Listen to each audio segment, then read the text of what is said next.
देश में बड़े ही धूमधाम से मनाया गया महाराजा सुहेलदेव की जयंती। नमस्कार, मैं अमित और आप देख रहे हैं हंगामा टाइम्स, जहां देश में प्रधानमंत्री नरेंद्र मोदी और उत्तर प्रदेश के मुख्यमंत्री ने महाराजा सुहेलदेव की जयंती विशेष तरीके से मनाई। तो वहीं उत्तर प्रदेश की राजधानी में राजभर कल्याण एकता समिति ने भी बड़े ही धूमधाम से मनाई उनकी जयंती। आइए डालते हैं संवाददाता अर्चना कश्यप की एक विशेष रिपोर्ट पर नजर।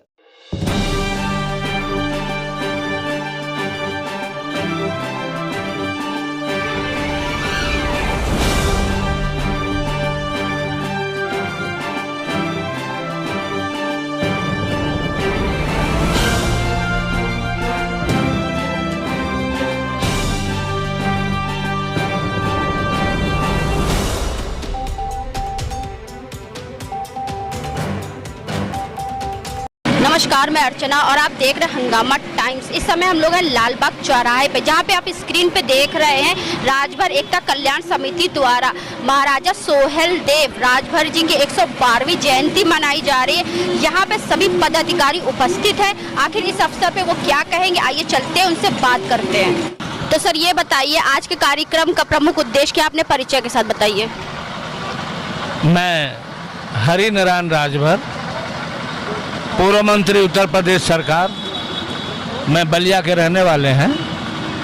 मैं पूर्व लोकसभा सांसद या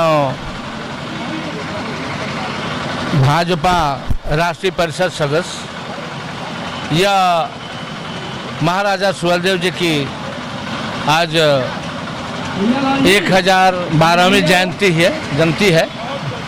हम सारे लोग इकट्ठा होकर के समाज हित के लिए बात करते हैं, राष्ट्र की एकता पर बात करते हैं और इस समाज में पिछड़े हुए लोगों को आगे बढ़ने के लिए हम लोग प्रेरणा देते हैं और समाज को विकास के लिए बात करते हैं। यही हम लोगों का उद्देश्य है, इसीलिए बैठते हैं। तो जो 112वीं जयंती बनाई जा रही है महाराजा सुहेलदेव राजभर जी की, तो आज के दिन पर पे सभी देशवासियों से क्या कहना चाहेंगे? मैं यही देशवासियों को कहना चाहेंगे कि इस देश को, भारत को, भारतीय समाज संगठित और अपने ताकत और अपने हुनर के बल पर विश्व में भारत को एक विश्व गुरु का अवसर प्रदान करें और आगे बढ़ें। तो जिस तरीके आपने बात करी कि आप पिछड़े लोगों को आगे बढ़ाने का कार्य करते हैं, भाजपा सरकार भी यही कर रही है, तो हमारे जो दिल्ली बॉर्डर पे थे हुए किसान भाई बैठे हुए हैं, तो उनसे क्या कहना चाहेंगे? वो भी हमारे देश के ही किसान हैं, मगर इसके लिए केंद्र सरकार पहल कर रही है। अब वो सरकार स्तर की बात है। आज के डेट में न मैं सांसद हूँ, न विधायक हूँ, न लोकसभा सांसद हूँ, और वो लोकसभा क्षेत्र का वर्क है तो उसको केंद्र सरकार करेगी। तो उसमें हम यही कहेंगे कि सरकार और किसानों को मिल बैठ करके कोई रास्ता निकालना चाहिए, क्योंकि इतने दिन हो गए कोई रास्ता नहीं निकल पा रहा है। जिस तरीके से भारत सरकार कहती है देश के विकास के लिए कार्य करेगी, तो कहीं कहीं आपको लगता नहीं है कि विकास अलग हो गया, लोगों का हित अलग हो गया, सरकार एक तरफ हो गई?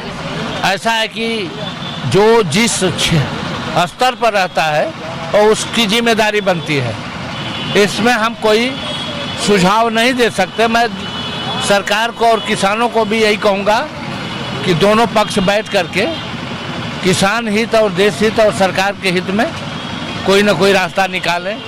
यही हमारा उनसे रिक्वेस्ट। जिस तरीके से आज महाराजा सुहेलदेव राजभर जी की जयंती मनाई जा रही है, 112वीं जयंती है, तो इस उपलक्ष्य में क्या कहेंगे आप? आज हमारे आराध्य महाराजा सुहेलदेव राजभर की 1012वीं जयंती है और राजभर समाज इस लाल बाग तिराहे पे, जो कि महाराजा सुहेलदेव राजभर चौराहा बोला जाता है, यहाँ पर पूरा राजभर समाज जुटा हुआ है। अपने आराध्य की महाराजा सुहेलदेव राजभर की 1012वीं जयंती मना रहा है और ये राजभर समाज की एकता है, ताकत है कि जो आज पूरा राष्ट्र प्रदेश का हिंदुस्तान मना रहा है कि सुहेल देव राजभर की जयंती मनाई जा रही है, 1012वीं जयंती मनाई जा रही है। माननीय प्रधानमंत्री माननीय योगी आदित्यनाथ जी ने सर्कुलर जारी किया कि सुहेल देव जी को याद किया जाए और उनके इतिहास, उनके शौर्य पराक्रम को जन जन तक पहुँचाया जाए। लेकिन कहीं न कहीं कुछ न कुछ सरकार कमी कर रही है। वो कहती है कि महापुरुष सबके होते हैं, हम लोग भी मानते हैं महापुरुष सबके होते हैं, भगवान सबके होते हैं, लेकिन इसका ध्यान रखा जाना चाहिए कि ये कहाँ पैदा हुए हैं, किसके यहाँ पैदा हुए हैं, किस माँ के बेटे हैं, किस जात में पैदा हुए हैं, इसका ध्यान रखा जाना चाहिए।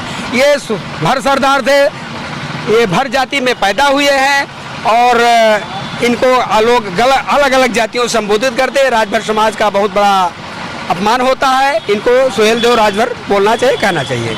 तो आपको क्या लगता है कहीं ना कहीं सरकार इस चीज को भूल रही है? सरकार जरूर भूल रही है। वो सोचती है कि राजभर अगर हम कहेंगे तो राजभरों का इस समय दयनीय स्थिति है, सामाजिक स्तर बहुत निम्न है। लेकिन हमारा निम्न क्यों हुआ? जब सुहेल देव राजभर ने सैयद सलार मसूद गाजी का वध किया था चित्तौड़ा के जेल में, तो एक मुगल शासक आए, उन्होंने भरमारो अभियान शुरू किया। उसमें राजभर जितने थे सबको मारा। राजभर भाग के छोड़ के भाग गए, अपना किला कोट खाई छोड़ के भाग गए, गरीब बन गए, लेकिन फिर भी अपना अस्तित्व उन्होंने नहीं खोया। वो आज बड़े गर्व से कहते हैं महाराजा सुहेल देव राजभर के वंशज हैं, हम राजभर जाति के हैं। तो हम लोग सरकार से बराबर मांग करते हैं, आपके चैनल के माध्यम से भी बराबर आवाज़ उठती है, महाराजा सुहेल देव राजभर के बारे में एक यूनिवर्सिटी खोली जाए, इनका इतिहास बच्चों को पढ़ाया जाए, जन जन तक बताया जाए।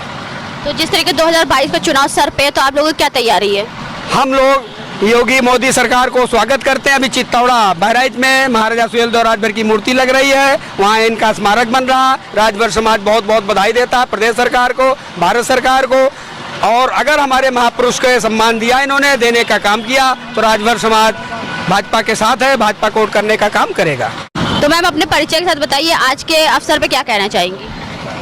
मैं बैजयंती राजभर, राजभर एकता कल्याण समिति की प्रदेश अध्यक्ष। आज ये जो मनाया जा रहा है महाराजा सुहेल देव की जयंती, ये पूरे देश में मनाया जा रहा है। महाराजा सुहेल देव जैसा कोई वीर इस धरती पर पैदा ही नहीं हुआ है। ये बहुत ही वीर राजा हैं, इनको हर जात के लोग अपनाना चाहते हैं, लेकिन ये क्लियर नहीं करते हैं कि ये राजभर है कि पासी है। वैश्य कहते हैं कि ये वैश्य हैं, पासी कहते हैं ये कि पासी हैं, लेकिन जो हमारा गजट कहता है, जो इतिहास कहता है, उसके आधार पर महाराजा सुहेल देव राजभर हैं और हम गर्व के साथ उनकी जयंती मनाते हैं। हम सरकार से ये बताना चाहते हैं कि गजट को देखते हुए, इतिहास को देखते हुए इनकी जात लिखी जाए, और इसी में बड़ी लड़ाई हो रही राजभरों, पासियों और वैश्यों में, इसको सरकार क्लियर करे।